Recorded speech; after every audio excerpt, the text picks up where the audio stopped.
पहली बात इन बच्चों को भी हम एंटर करा देते हैं जो भी आए हैं, शाबे सैदर। जी बेटू, पहली बात तो मैं ये कहूंगा कि आज पूरी रात पढ़ने में ना लगाइएगा, जरा टाइमली सो जाइएगा, इन क्लासेस। आई नो भी है। तो मेरा मशवरा है, do get some sleep before you go. Second thing, have breakfast. Don't go without breakfast. Drink a glass of milk, egg and toast, whatever you guys have. एक light सा अच्छा breakfast करके जाइए। अपनी स्टेशनरी साथ लेके जाइएगा। ये हाँ, हाँ, उसका कर लो। लेकिन ये है कि आपने स्टेशनरी साथ लेके जानी है, उधर बहुत मसला होगा, वरना आपको अपना कैलकुलेटर, अपने पेन्स, पेंसिल्स फुली इक्विप्ड होके, जैसे बच्चियाँ में देख रहा होता हूँ ना, कलर कोडेड उन्होंने सब कुछ रखा होता है, आप करें। आज कोई लीक नहीं हुआ बाबर साहब। एनीवेज़ तो कहने का मतलब ये है कि आप लोग जो हैं फुल तैयारी के साथ जाइएगा, उधर जाके आपको परेशानी का सामना ना हो, अपने डॉक्यूमेंट्स लेके जाइएगा। अब कौन-सा सेक्शन पहले करना है? I am a strong advocate in doing the section that you have most concern with, section A. और उसमें से आप चाहे 40 मिनट लगाएँ, चाहे डेढ़ घंटा लगाएँ, रिज़ल्ट उतना ही आना है। So try and steel 5 minutes from section A. ये 60 मार्क्स का पेपर है और आपके पास 120 मिनट्स हैं, तो हर मार्क के लिए आपके पास 2 मिनट्स हैं। सो जी रूबा, आप कुछ पूछना चाह रही हैं? No, no, no, there is no hard and fast rule for that. आपकी मर्ज़ी है, पहले जो सेक्शन करना चाहें। लेकिन हाँ, वालेकुम सलाम फज़ान। आई पर्सनली सजेस्ट कि बच्चे सेक्शन ए पहले करें, get it out of the way. Section B and C के लिए आपके पास बहुत इन्फॉर्मेशन होती है। आपका टाइम मैनेज नहीं होगा अगर आप सेक्शन ए एंड पे छोड़ दोगे। बेटे, do not leave any part of the paper. Time मुसलसल देखते रहिएगा। आपका 8 मार्क का जो क्वेश्चन है उसके लिए आपके पास 16 मिनट है। 12 मार्क का क्वेश्चन 24, तो 40 हो गए क्वेश्चन के लिए। Same with section A. तो सेक्शन ए में से 2-4 मिनट बचाए जा सकते हैं, साथ आप रीड कर रहे होते हो। तो ये सोचना है कि मैंने 8 मार्क वाला 12 से 14 मिनट में कंप्लीट करना है और 12 मार्क वाला 22-20 मिनट में कंप्लीट करना है, वो फिर एडजस्ट हो जाएगा। वैसे A1 में टाइम मैनेजमेंट इश्यू इतना नहीं आता। चलें जी, लेट्स नाउ स्टार्ट। उन्हीं पेपर्स के हम section C's as requested by the students के जी हमें मैक्रो में ज़्यादा इश्यूज हैं। मुझे मैसेजेस भी यही आ रहे हैं बच्चों के, तो पहले हम मैक्रो पे करते हैं। Let's go to first paper. ये साइड बाय साइड जब हम 4 पेपर करेंगे तो एकदम से आपको लगेगा कि यार काफ़ी रिपीटेबिलिटी है क्वेश्चंस में। अब पहला क्वेश्चन देखें 4A।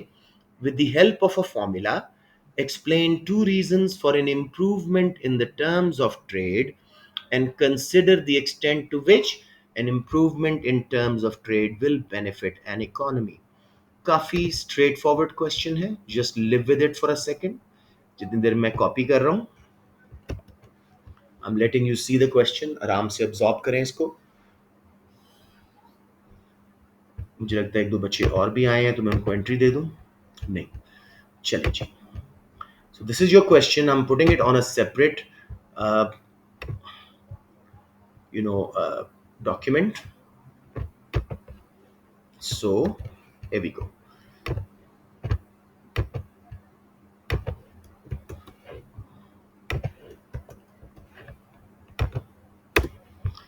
जी बच्चों, अब हम ये इतनी बार बात कर चुके हैं कि अब अच्छा भी लगता कहते हो, लेकिन सबको पता होना चाहिए नॉलेज के कितने मार्क्स हैं। 8 में से 3 मार्क्स, सबको अब ये क्लियर होना चाहिए। 3-3-2 और 12 वाले में 4-4-4। एनालिसिस एंड नॉलेज के 8 हमने 2 हिस्सों में तोड़ने हैं 4-4 मार्क्स के लिए, डिपेंडिंग ऑन द क्वेश्चन, और 4 मार्क इवैल्यूएटेड कंक्लूजन के। तो अब जरा तसल्ली से चलते हैं। नॉलेज के लिए हमारे पास की टर्म है टर्म्स ऑफ ट्रेड, तो इसको हम डिफाइन करेंगे।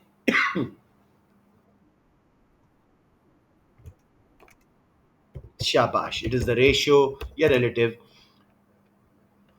Of exports prices and import prices in index form Terms of trade is kind of a weak topic for many kids. It's a ratio of export prices and import prices in index form. सबसे पहले आपने इसको define कर दिया, फिर इसका formula क्या है जी? एक्सपोर्ट, हाँ, export price index divided by import, हमेशा एक्सपोर्ट ऊपर लिखनी है, import price index multiplied by 100। ये आपका फॉर्मूला आ गया, 2 मार्क्स आपके सिक्योर हो गए। कोई बच्चा आ रहा था, मैं उनको एंटर कर दूं। राइट जी, सो इट इज अ, जी मेरा बेटा,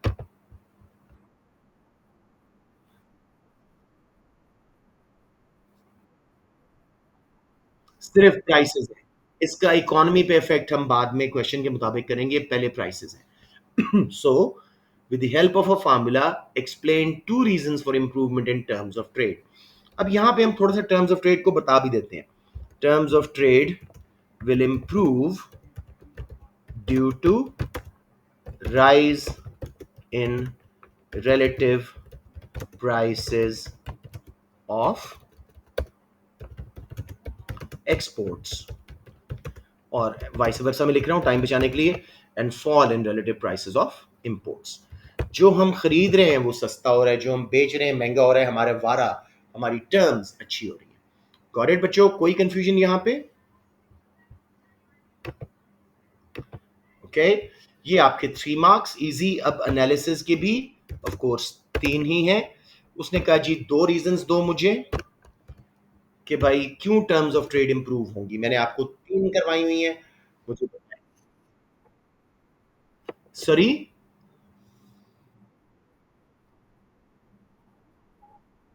एब्सोल्युटली है मेरा बेटा। तो हमारी टर्म्स ऑफ, हाँ, एप्रिसिएशन ऑफ एक्सचेंज रेट, पहली reason. If our exchange rate appreciates, exports will become expensive, relatively expensive, and imports will be relatively cheaper। शाबाश, relatively का वर्ड लिखिएगा, relatively cheaper। terms of trade will improve, simple as that। जी, अब next ji, if inflation, या if inflation rate is, हाँ, higher in the country compared to its trading partners,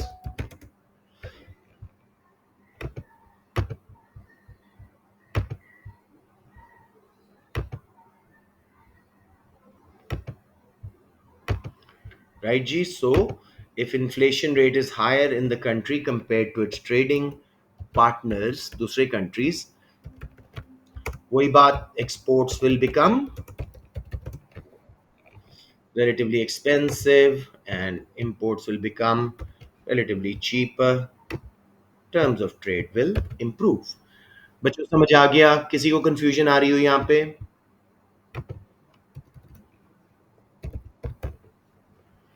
alright ji, 2 reason उसने पूछी थी, हमने 2 कर दी। वैसे आप और भी करना चाहो तो यूज ऑफ प्रोटेक्शनिज्म, हमने टैरिफ कोटाज लगा के इंपोर्ट्स को महंगा किया, सब्सिडीज दे के एक्सपोर्ट्स को अपनी सस्ता किया। No sorry sorry, tariff quotas हटा दिए, फ्री ट्रेड, टैरिफ कोटाज हटा के इंपोर्ट्स को सस्ता किया, सब्सिडीज हटा के एक्सपोर्ट्स को महंगा किया, तो हमारी terms of trade will improve. Right जी, सो दैट्स दैट।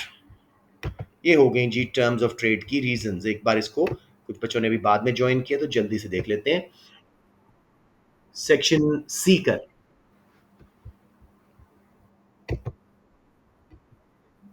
मैं अभी दिखाता हूं, समझाता हूं, एक बार बच्चों को एंटर कर लूं। Syed Arif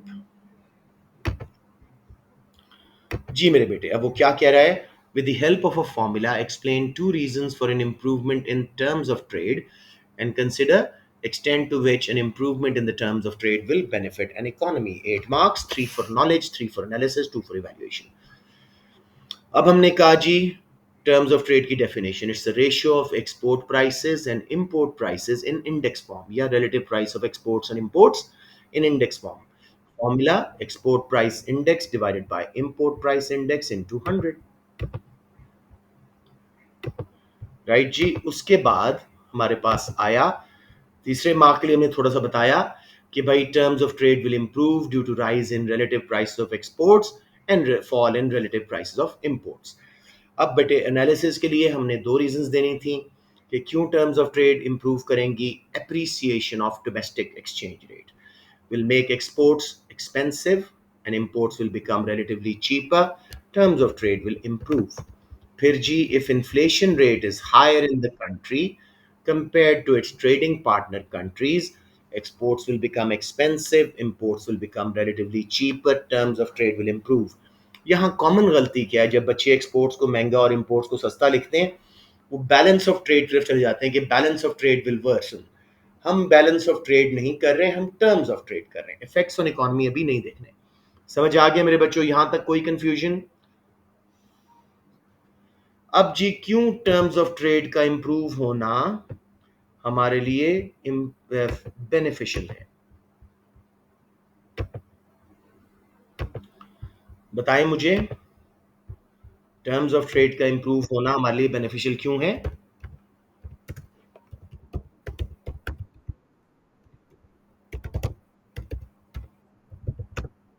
as imports are cheaper. हाँ, चीपर. हाँ, cost of imported raw materials will, will fall, reducing cost push या imported inflation. Cost push inflation. साथ में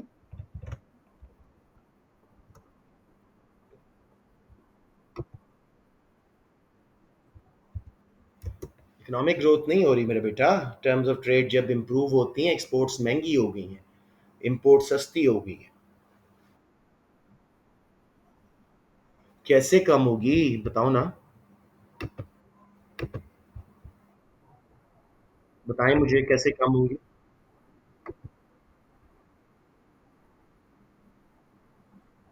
हाँ, आपने तसल्ली से इसको चलना है. तसल्ली से देखो, terms of trade improvement is beneficial as imports are cheaper, hence cost of imported raw materials will fall, or as a result, uh, cost push inflation, reduce cost push inflation. ठीक है, राइट. हाँ, demand पुल भी कम होगी क्योंकि x minus M fall होगा, इसलिए वो unemployment वाले बच्चे को मैं कह रहा था X minus M will fall and demand pull inflation भी कम हो जाएगी. अब एक और फायदा जी, if demand for exports and imports was inelastic due to signed contracts. असल चीज ये है, ये आपकी वैल्यूएशन तरफ बिल्ड हो रहा है. ड्यू टू साइंड कॉन्ट्रैक्ट्स, तो अब क्या होगा, x माइनस एम हमारा will increase and create employment. अगर ये करनी थी इनइलास्टिक करके, तो बात समझ आ रही है, राइट. अब इवैल्यूएशन भी इसकी यही है जी. It will depend on the PD of exports and imports. If inelastic, terms of trade will benefit us in short run, but when contracts expire in the long run, हमारी demand elastic होगी exports imports की, तो current account deficit में जाएगा. समझ आ गया मेरा बेटा?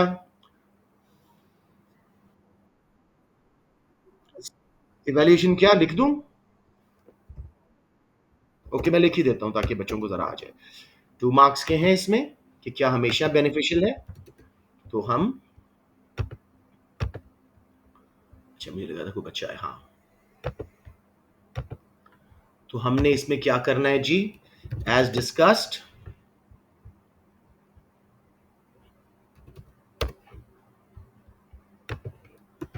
as discussed, a rise in terms of trade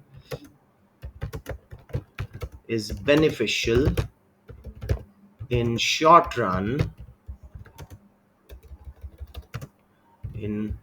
run as demand for exports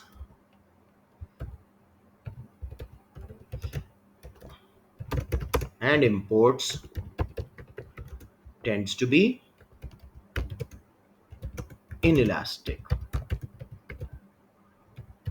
but it is harmful in long run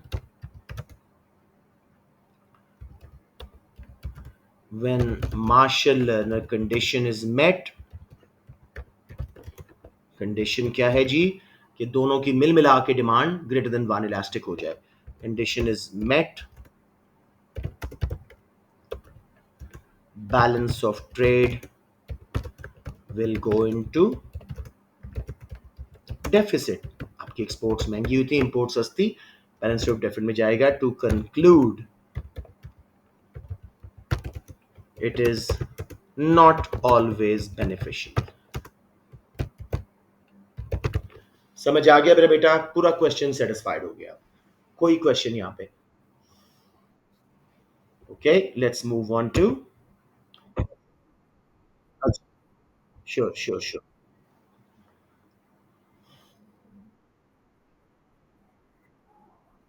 मैं सब दिखाता हूँ जरा. वो एक बच्ची कुछ लिख रही है, उसको मैं वेट कर रहा हूँ.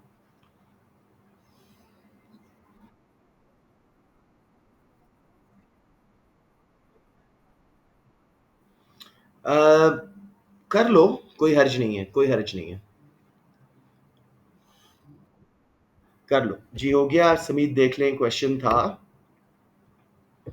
with the help of a formula explain two reasons for an improvement in terms of trade and consider the extent to which an improvement in terms of trade will benefit an economy. तो सबसे पहले हमने terms of trade को define किया. It's a ratio of export prices and import prices in index form.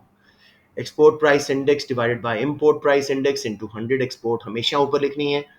Terms of trade will improve due to rise in relative price of exports and fall in relative price of imports. Knowledge done. Analysis.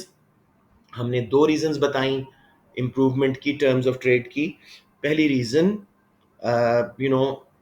Exports expensive हो जाएंगी अगर exchange rate हमारा appreciate हो गया दूसरे countries से ज्यादा. Import सस्ती हो जाएंगी, टर्म्स ऑफ ट्रेड इंप्रूव हो जाएंगी. इसी तरह अगर इन्फ्लेशन रेट हमारे मुल्क में ज़्यादा है compare to our trading partner countries, exports expensive, imports cheaper, again terms of trade improve. Terms of trade improvement is beneficial as imports are cheaper, hence cost of imported raw materials यानी imported inflation, cost push inflation कम हो जाएगी. साथ साथ if demand for exports and imports were inelastic due to signed contracts, x minus m वाला part बढ़ेगा, jobs create होगी. As discussed above, a rise in terms of trade is beneficial in short run as demand for exports and imports tends to be inelastic, but it is harmful in long run when Marshall-Lerner condition is met. Balance of trade will go to deficit, unemployment will rise, downward multiplier. To conclude, it is not always beneficial. समझ आ गया मेरे बच्चों? भेज दूंगा जी. गुदरती बन रहा है, भेज दूंगा. चलें जी. अब जी मेरा बेटा जी.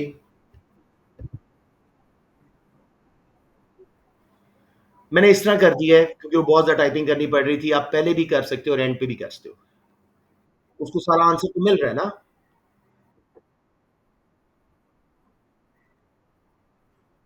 दोनों बताएंगे और फिर एंड पे इवैल्यूएट करेंगे. ठीक है, ऐसे ही हमने किया. ठीक है, नेक्स्ट क्वेश्चन जी. Assess the extent to which the consequences of free trade are always positive for an economy. ये हम बड़ी दफ़ा क्वेश्चन इस तरह के कर चुके हैं फ्री ट्रेड प्रोटेक्शनिज्म के. तो इसको हम बुलेट पॉइंट्स में करेंगे और आप लोग मुझे एक्सप्लेन करते जाओगे. तो ये हो गया जी क्वेश्चन हमारा यहाँ पे.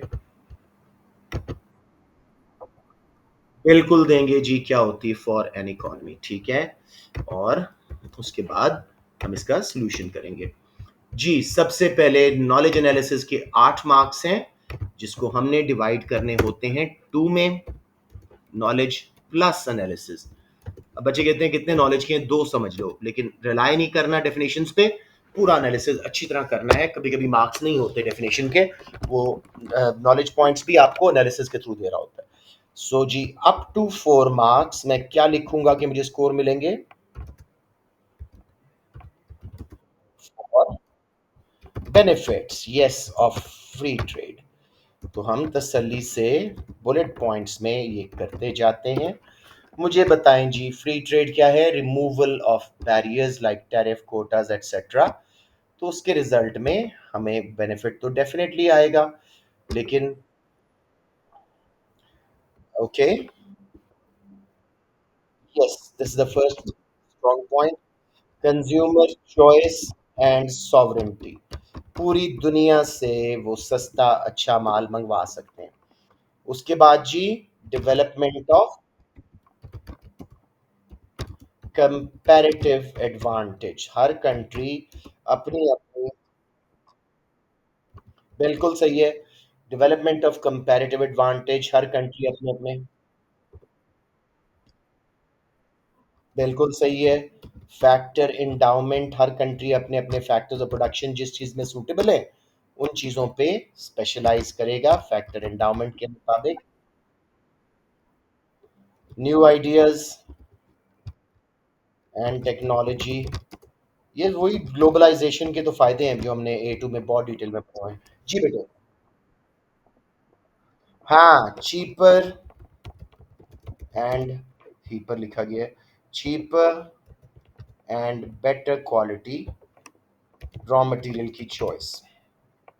क्योंकि ये आप लोग अच्छी तरह समझ रहे हो, मैं ज़्यादा टाइप नहीं कर रहा, आप लोगों ने अच्छी तरह एक्सप्लेन करके।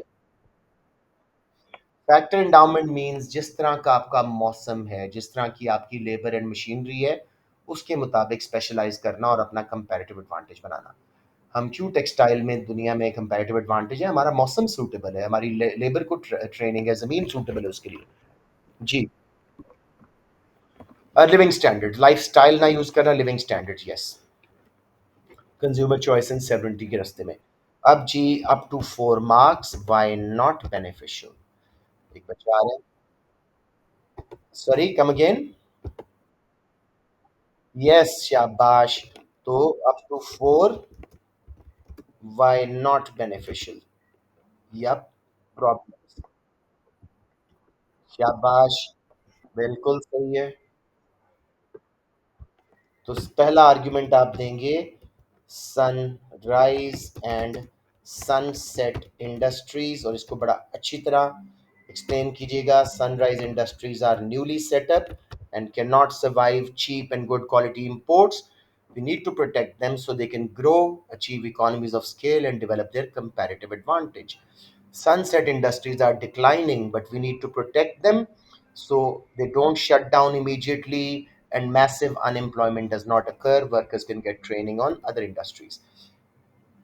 उसके अलावा जी, आपका करंट अकाउंट डेफिसिट हो सकता है शॉर्ट रन में, क्योंकि आप अभी कंपैरेटिव एडवांटेज नहीं बना पाए थे और आपको एक्सपोजर हो गया वर्ल्ड कंपटीशन का। और बता रहे थे कोई बच्चे, सॉरी? डंपिंग, एंटी डंपिंग का मसला है ये, कि अगर आपके मुल्क में वो डंपिंग करता है कोई country at low price, loss करके बेच रहा है, जैसे चाइना कर रहा है, ठीक है, तो आपका, इसलिए उन्होंने टैरिफ लगाए थे और अब सुलह कर ली है, खैर। डंपिंग एट लो प्राइस, हाँ, अनएम्प्लॉयमेंट वीक सा पॉइंट कर सकते हो जी, बताएं। बैलेंस ऑफ ट्रेड डेफिसिट मैंने कर दिया, करंट अकाउंट डेफिसिट। इसके अलावा आप कर सकते हैं स्ट्रेटेजिक इंडस्ट्रीज, आपकी जो जिन पे आपका सर्वाइवल है, strategic industries like weapons, basic food वगैरह, उसमें अनएम्प्लॉयमेंट भी हो जाएगी, स्ट्रक्चरल वाली हट जाएगी। जी, जी, जी, वही है, आपके वेपन्स, बेसिक फूड्स। हाँ, देखो, पाकिस्तान ने अच्छा स्ट्रेटेजिक एडवांटेज बनाया हुआ था तो हम सेफ हो गए, दैट्स व्हाट इट इज। तो ये हो गए जी बेनिफिट्स एंड प्रॉब्लम। अब इवैल्यूएशन इसकी वही जेसीपीटी, कि भाई कब फ्री ट्रेड करनी है, कब protection. So as discussed above, free trade has many advantages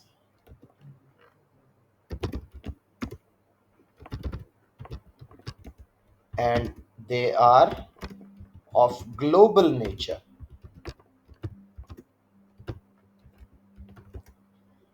as the whole world benefits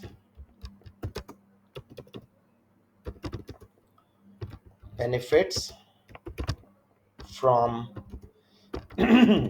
comparative advantage and consumer choices. However, protection protection of some industries may be justified in short run. In short run.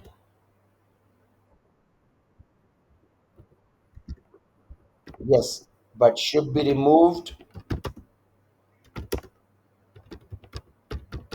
as soon as possible. ठीक हो गया जी, ये आपका evaluation हो गई। किसी बच्चे को प्रॉब्लम आ रही है? क्या लिख सकते हैं? क्या लिखोगे उसका? हम्म, कर लो कर लो। अब बचे second question. With the help of an aggregate demand aggregate supply diagram, explain what is meant by an expansionary fiscal policy and consider the extent to which an expansionary policy fiscal policy will always increase the level of aggregate demand। बहुत straight forward, ये guest paper में भी था, question हमने किया था। दोबारा करते हैं इसको अच्छी तरह, और ये डॉक्यूमेंट मैं आपको क्लास के एंड पे पीडीएफ बना के भेज दूंगा। राइट जी, so here we go. Yes, तो ये क्वेश्चन नंबर 5 है। अब इसके अंदर भी 8 मार्क का है, तो नॉलेज के 3 हैं। मुझे बताइए जी, डायग्राम हम क्या बनाएंगे? एडीएस का डायग्राम वो कह रहे हैं, तो मुझे बताएं हम क्या करेंगे इसमें। पहले मुझे, हाँ, पहले मुझे लेबल करवाएं प्रॉपरली और उसके बाद मुझे डायग्राम बनवाएं।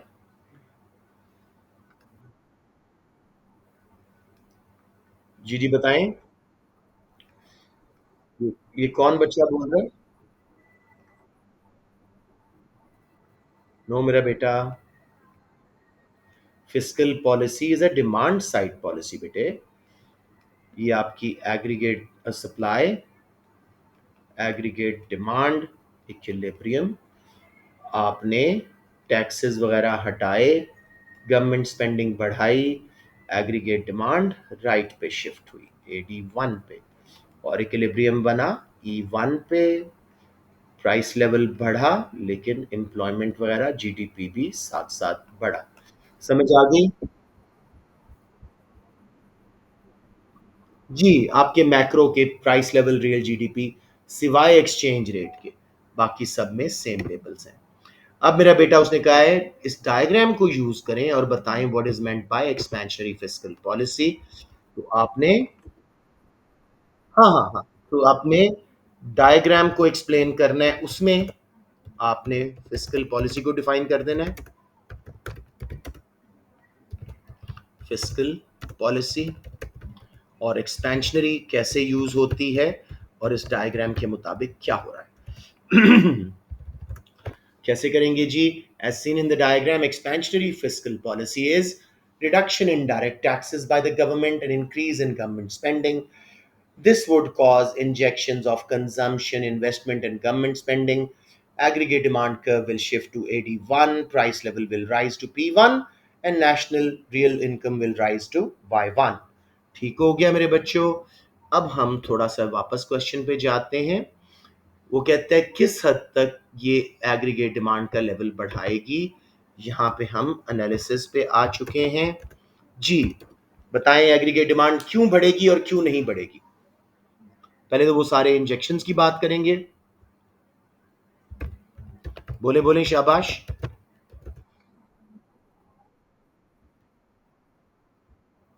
यस, पूरा रियल इनकम नहीं मेरा बेटा, disposable. Rise in, yes, disposable income, उसके रिजल्ट में कंजम्पशन प्लस इन्वेस्टमेंट बढ़ेगी। फिर गवर्नमेंट स्पेंडिंग हमने पहले ही इंक्रीज कर दी थी। ठीक है, मान लेता हूं, लेकिन क्वेश्चन था एग्रीगेट डिमांड के बारे में, तो let's stick to the question. जी, इंक्रीज होगी। और चले, बहुत सारे मैंने मिस टाइपिंग कर दी, चले।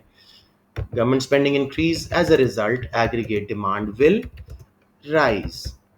बट क्यों राइज नहीं होगी? Will rise if we were, sorry, if we were below full employment. ठीक है, तो एग्रीगेट डिमांड बढ़ेगी और हम ज्यादा प्रोड्यूस कर सकेंगे। But if economy had no spare resources, हम पहले ही फुल एम्प्लॉयमेंट पे थे, तो सिर्फ इन्फ्लेशन आएगी। Had no spare resources, rise in AD will only cause, मैं भी आता हूं रूबा, will only cause inflation and no rise in output। जी रूबा क्या कह रहे हो?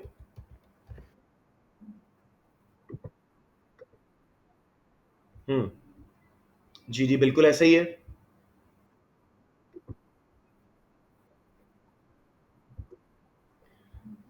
एग्रीगेट डिमांड तो राइज करेगी, आपकी बात सही है, लेकिन आउटपुट राइज नहीं करेगी। ठीक है, अब थोड़ा सा हम इसमें ऐड कर देते हैं। इट विल, चलिए वो हम एनालिसिस में ले जाते हैं, इवैल्यूएशन में, सॉरी, 2 मार्क्स।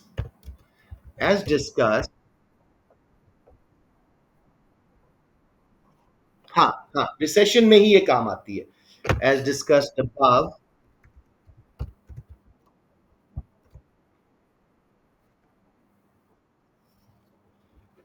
बेटे हम एग्रीगेट डिमांड पे ही स्टिक कर रहे हैं, उसका साइड इफेक्ट बता रहे हैं। Are you getting the point Samit या नहीं? एडी बढ़ने से आउटपुट कब तक बढ़ेगी? जब तक हम फुल एम्प्लॉयमेंट से पीछे हैं। उसके बाद इन्फ्लेशन आएगी। As discussed above, aggregate demand will rise only if there are spare resources, otherwise सिर्फ इन्फ्लेशन राइज होगी इन द इकोनॉमी। सेकेंडली, सॉरी बेटे,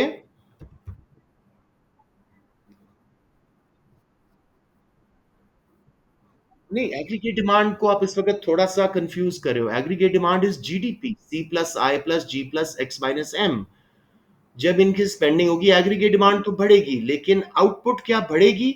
जो कि एक्चुअल जीडीपी है हमारा,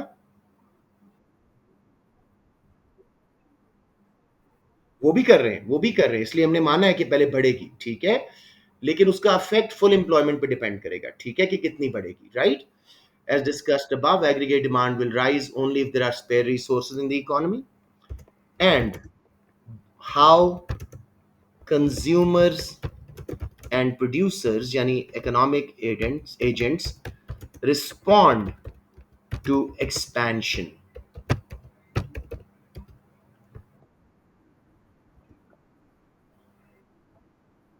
नहीं नहीं मेरा बेटा, वो केन्स की थ्योरी है ना। मॉनिटर्स तो कहते हैं हम फुल एम्प्लॉयमेंट पे ही होते हैं, तो उसमें आर्ग्यूमेंट है। ठीक है, यस, एग्रीगेट डिमांड बढ़ेगी, there is no doubt.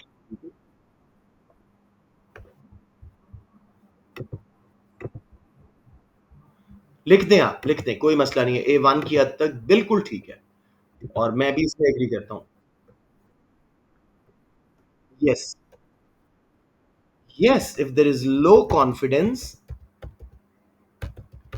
Despite fall in taxes, there will be no real increase in consumption and investment, and consequently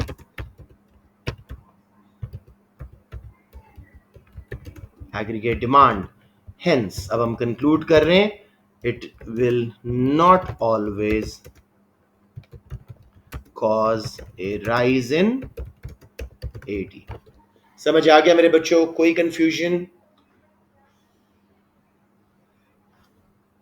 कुछ बच्चे थोड़ा डिसएग्री कर रहे हैं। Check the mark scheme, that's how it is. ठीक है, तो ये हमारा पेपर हो गया। अच्छा, एक क्वेश्चन रहता है, assess the extent to which supply side policy is the best method to reduce inflation। पहला पेपर है तो ये भी मैं प्रॉपर डिटेल में करवा देता हूं। अब बेटी जब ऐसा क्वेश्चन आए विदाउट आस्किंग, आपने सबसे पहले की टर्म्स तो डिफाइन करनी है, उसके बाद याद रखिएगा कि टाइप्स ऑफ इन्फ्लेशन कौन कौन सी होती हैं, उसके मुताबिक आपको स्कोर सही मिलेगा जी। इसको बोल्ड करते हैं।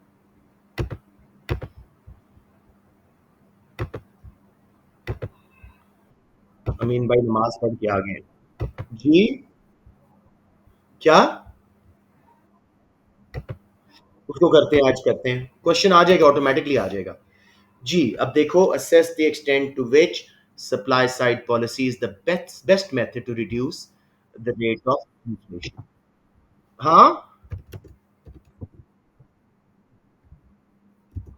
बेटे, न्यूली एडेड सिलेबस में है तो इंपॉर्टेंट तो होते हैं। मैं करवा दूंगा, मैं करवा दूंगा, क्वेश्चन आएंगे अभी हम करेंगे, don't worry. assess the extent to which, उसका मेरा बेटा लॉन्ग क्वेश्चन आप लोगों से नहीं होगा, इसलिए मैं कह रहा हूं उस पर टाइम वेस्ट ना करो। वैसे कहते हो तो मैं करवाता हूँ, एक आधा क्वेश्चन, एक आधा क्वेश्चन कर लेंगे, ठीक है? या यू गॉट चॉइस। हम्म, कर लेते हैं। assess the extent to which, I will बच्चे जितना उसको मुश्किल समझते हैं उतना ही वो आसान है question. assess the extent to which supply side policy is the best method to reduce the rate of inflation। अभी इस पे फोकस करते हैं। सबसे पहले डिफाइन कर दो सप्लाई साइड पॉलिसीज। जी मेरा बेटा। ओह, मैं उसी आदत के मुताबिक 3 लिख रहा हूँ, sorry 8 marks. Define supply side policies and inflation, ठीक है। उसके बाद इसी को डिवाइड करते हैं अप टू 4 फॉर एनालिसिस, यानी benefits problems of supply side policies. जी मेरा बेटा, बताइए मुझे कौन कौन सी यूज करोगे, बुलेट्स में कर लेते हैं। Supply side policies, subsidy, education and training, privatisation, research and development, reducing direct taxes. शाबाश, हालांकि वो फिस्कल का हिस्सा है लेकिन इसमें भी यूज होती है, तो आपको 3 कर देना। हाँ, इसके साथ क्या होगा जी, कॉस्ट ऑफ प्रोडक्शन कम होगी, प्रोडक्टिविटी बढ़ेगी। हाँ, cost of production come, productivity ज्यादा, प्रोडक्टिविटी ज्यादा। यस, यही मैं सुनना चाह रहा था। Rises and reduced cost push inflation. हमने टाइप ऑफ इन्फ्लेशन को माइंड में रखना है, बट ये क्यों कामयाब नहीं होगी जी? दोबारा वही रीजंस। वेरी गुड, शाबाश, लाइक इट, आखिर आपको काफी कॉन्फिडेंस मिल रहा है। हाँ, long run effect, slow effect है। Yes, cost and opportunity cost, brain drain. हाँ, लेकिन stick to inflation, cost and opportunity cost only useful for cost push. नहीं, in short run it will cause demand pull inflation. Injection आ रहे हैं ना। Yes, short run में it will increase demand pull inflation. समझ आ गया मेरे बच्चों? ये हमारे चार मार्क एनालिसिस।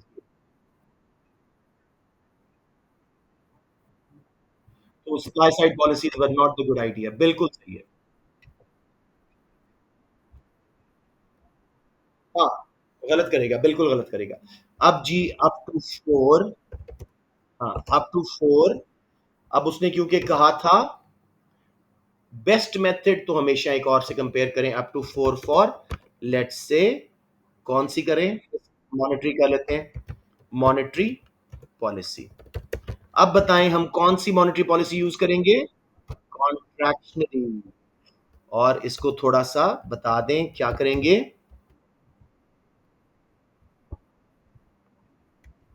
इंटरेस्ट रेट को क्या करेंगे? Money supply, money supply decrease करेंगे, और एक्सचेंज रेट को रीवैल्यू करेंगे। इसको रीवैल्यू लिखना, गवर्नमेंट जब करती है रीवैल्यू होता है, ठीक है, अप्रिसिएशन ऑटोमेटिकली होती है डिमांड सप्लाई के थ्रू। अब इन सब के रिजल्ट में वही बात, वही कहानी कि कॉस्ट ऑफ बोरोइंग ज्यादा rises, return on saving rises, तो कंजम्पशन फॉल्स, इन्वेस्टमेंट फॉल्स, क्योंकि इतनी अपॉर्चुनिटी कॉस्ट है। जी बेटे, cost of borrowing rises, consumption falls, investment falls, aggregate demand falls, and कौन सी इन्फ्लेशन कम हो रही है? Demand pull inflation falls. आपने अच्छे तरीके से लिखना है, मैं जरा इस पर बुलेट्स में कर रहा हूं थोड़ा सा। इस वक्त कोई बच्चा तो आया था, कौन है? Thought there was a kid, लेकिन हल निकल गया। Yes, Asif Azhar, no, I don't know this kid. चलिए जी, let's move on.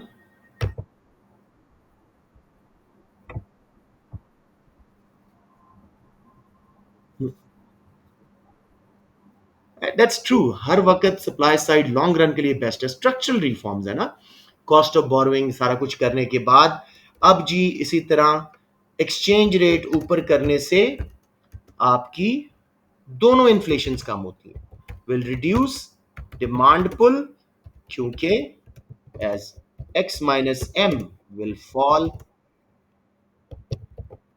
X minus M वाला पार्ट गिरेगा, नेट एक्सपोर्ट्स, एंड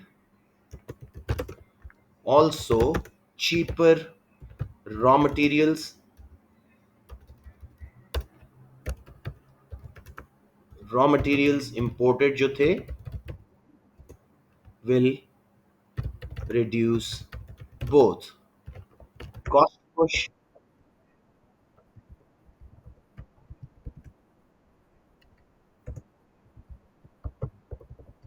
नहीं बेटे, दोनों में है। Yeah, exchange rate will reduce demand pull as well as cost push inflation, as x minus m will fall, and also cost of raw materials will reduce, reducing cost push and demand pull inflation। ठीक है जी, but इसके क्या मसले हैं? Time lags, 12 से 16 महीने। क्या चीज?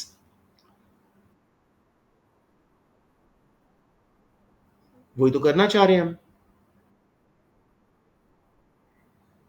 False, yes.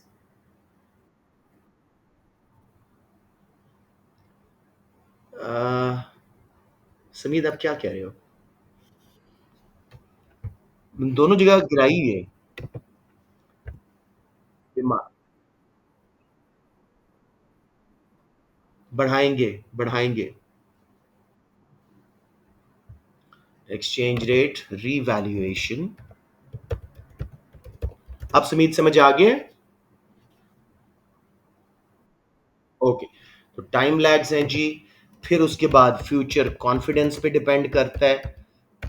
अगर कॉन्फिडेंस ज्यादा है, लोग लोन लेते रहेंगे हाई इंटरेस्ट के बावजूद। Interest in elastic demand for loans हो तब भी इफेक्टिव नहीं होती। राइट जी। अक्सर गवर्नमेंट करेगा बेटे, एक्सचेंज रेट को भी करेगा लेकिन मेनली इंटरेस्ट रेट को करेगा, उससे एक्सचेंज रेट इफेक्ट होंगे। Government sets wrong rate of interest, उनको सही अंदाजा नहीं होता, मनी सप्लाई ज्यादा चेंज हो जाती है, इंटरेस्ट रेट सही सेट नहीं हो पाता। अब मेरे बच्चों, इवैल्यूएशन दोनों में से कौन सी आपको बेहतर लग रही है, किस टाइम पीरियड के लिए और किस इन्फ्लेशन के लिए?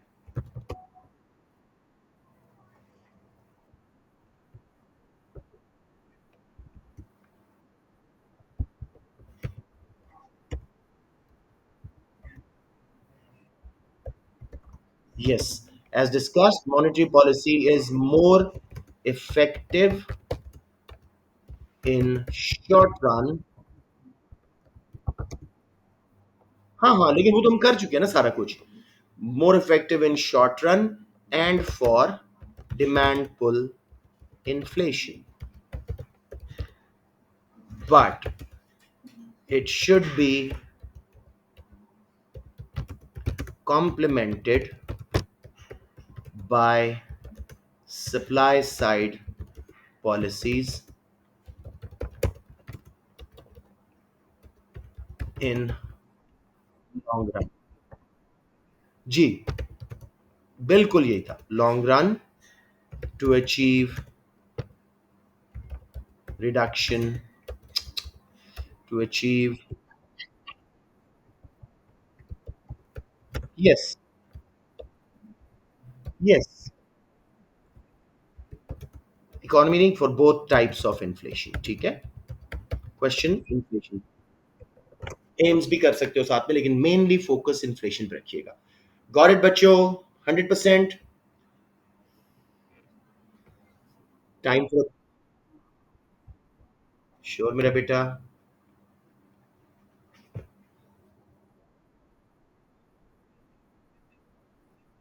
उसको भी यूज करें, हॉट मनी इनफ्लो से एक्सचेंज रेट बढ़ेगा, cost of imported raw material सस्ती, कॉस्ट पुश इन्फ्लेशन कम। Got it? अमल आप आज का काफी अच्छा बोल रहे हो माशाल्लाह जी। ये हो गया जी, कोई क्वेश्चन यहाँ पे? ये डॉक्यूमेंट मैं आप लोगों को डेफिनेटली भेज देता हूं, but after our classes, and we done with this first paper. Sorry sorry, और मैं क्लास रिकॉर्डिंग